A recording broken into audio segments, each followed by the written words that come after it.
Thanks for making the Locked On Ole Miss podcast your first listen every day. We are free and available wherever you get your podcast, including YouTube.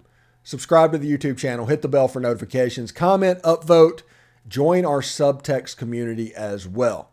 In this What You Talking About Willis segment, we're talking about Mississippi high school talent and how it is changing and why it is changing. And you can look at the fact that the Elite 11 was in Oxford this past weekend. Damon Williams did not get an invite on the field to the finals, but he is on the waiting list for an invite possibly later. Noreel White, the receiver that is committed to Arkansas, came to Oxford, is going to the Elite 11 finals, I guess wherever it might be. I think somewhere in California or something like that. But there's also underclassmen like, I think his name's Emil Picarella, quarterback from 2025. He had a really, he's worth talking about. And a wide receiver, let me bring up this tweet for just a second. Sorry, this is terrible pod.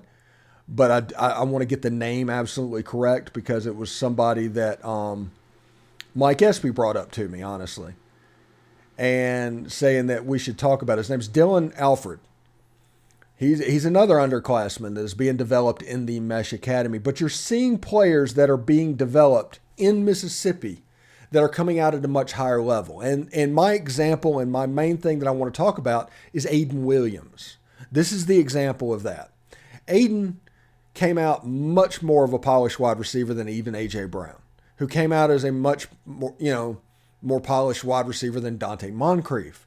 And that is because over the years, they're starting to get coached really hard at an early age. The advent of 7-on-7 teams, the advent of having players that played in the league wanting to give back to Mississippi players are helping the quality of the Mississippi players. Now, if you look at 2019, that's the first time it happened to where so many players were rated highly.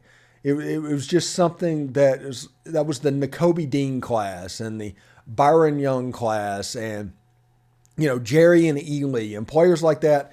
And Mississippi had like 8 or 9 or 10 4-stars. I'm not exactly sure exactly what it is.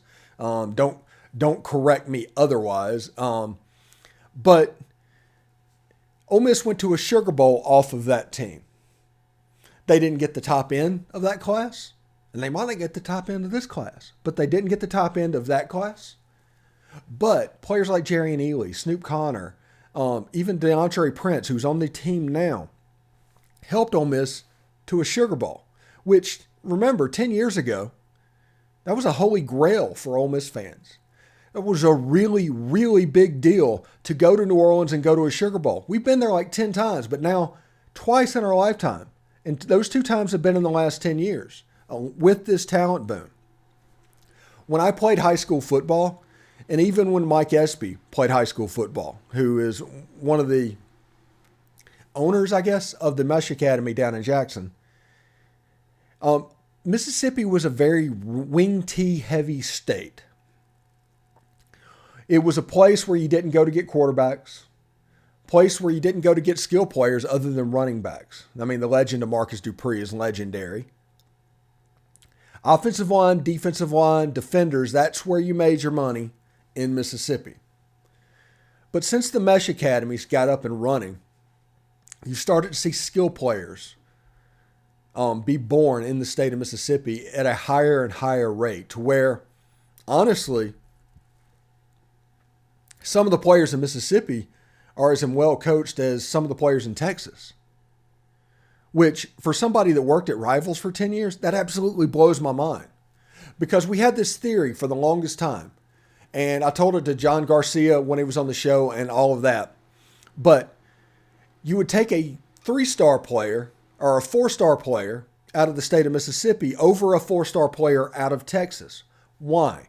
Because that 4-star player in Texas has been coached so hard. He's so close to his ceiling to where everything that could be gotten out of his talent is close to be gotten out. There's not a lot of work for a college coach to build on him and develop him. In Mississippi, it was almost like a blank canvas. It was almost all athletic ability, all upside when you sign that player. So if you signed a 4-star out of Mississippi, he had a chance to be really special, like Chris Jones level special. But if you sign that same player at Texas, you might get him to college and he's just a dude. Now in Mississippi, it's starting to go up a little bit and catching up with the Texans as far as players that are kind of ready to go in the beginning. They're still upside. I'm not saying they're getting rid of upside in Mississippi. I'm saying that a lot of the questions that prevented people from recruiting Mississippi whenever they were a low 3-star player before and going to Northeast Mississippi Community College, and then after 2 years they're going to a 4-year and just dominating, there's not necessarily that need anymore because a lot of those rough edges are getting knocked off by solid coaching and these places like the Mesh Academy. It's really fantastic, and I love what they're doing. I love to see Mississippi high school football getting better and better and better. When I was in high school, this was in the early 90s. Now, granted, the 90s were a long time ago, and I get that. But in high school in the early 90s, we played against Columbia High School. That's the home of Walter Payton, you know? Everybody knows Columbia High School. They were running the Notre Dame box in 1992. That's what was going on with Mississippi high school football. We were having to learn how to defend a spinner instead of a modern offense. Offense for straight out of the 1930s. That's what they were running. That is not the case anymore. You're seeing offenses more modern. You're seeing a lot of them throwing the ball around. The advent of 7-on-7 is helped out tremendously with these teams. And because of that, you're seeing quarterbacks developed as well, because that was going to be the last step for Mississippi high school football is quarterbacks. And I'm impressed. Like KJ Jefferson was one of the early ones. Now, we all know about Jason Campbell, and we know about Kevin Fant, and we know about players from inside the state of Mississippi that ended up playing ball in the state. Now, I'm not saying it didn't happen before. I'm saying we're starting to see them in more frequency now. And you're going to see players that are highly ranked in the future. And it's because of these places like the Mesh Academy, these Mike Espy performance centers where they teach these young kids the skills they need to get that college scholarship. It's really, really great thing. And eventually this summer, we're going to have Mike on again. And because, I mean, he does fantastic work and he knows high school football in the state of Mississippi better than anybody. It's just the way it is. So stay tuned for that. I hope you enjoyed this, What You Talking About, Willis, because it was really just me on my soapbox and talking about something that I probably talked about 15 times when I worked at Rivals.com. But the talent base and the coaching that the state of Mississippi is getting right now does not need to be overlooked. Anyway, thanks for making the Locked On Ole Miss podcast your first listen every day. Every dayers tomorrow on the show, John Gillespie. We're going to talk about Elite 11 and Damon Williams and Norreal White and all of that stuff. So tune in for that. But I hope everybody had a good day.